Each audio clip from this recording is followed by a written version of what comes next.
Phần 5. Những câu hỏi và trả lời khi giao tiếp. Phần câu hỏi. Ko o da chi. Ko o da chi. Ko da chi. Bạn làm gì? Có một khó từ. Có một khó từ. Có một khó từ. Bạn đi đâu? Có giờ lanh từ. Có giờ lanh từ. Bạn là ai? Có nho khó từ tua. Có nho khó từ tua. Bạn từ đâu đến? Có dúa mù khó từ. Có dúa mù khó từ. Bạn sẽ đi đâu? Có bùa mù chế. Có bùa mù chế. Bạn đi về nhà không? Đu no nho li cha lận. Đu no nho li cha lận. Dạo này thế nào rồi? Có bùa nho rồng. Có bùa nho rồng. Bạn có khỏe không? Có xá no đa chi. Có xá no đa chi. Có xá no đa chi. Bạn muốn làm gì? Có bê hù li cha.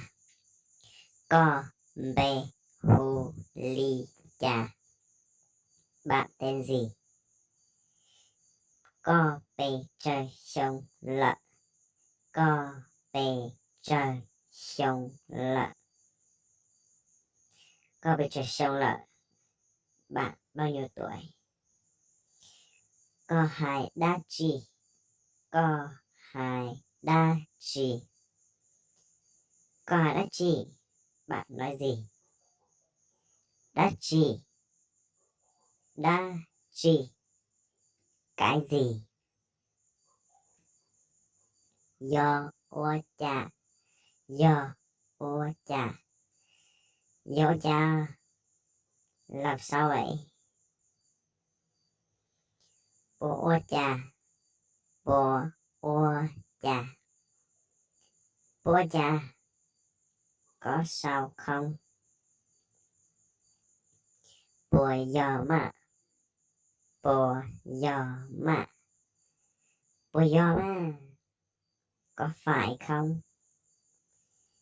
Cha có họ ô. Cha có họ ô. Sao bạn lại khóc? Tây dụ ô cha.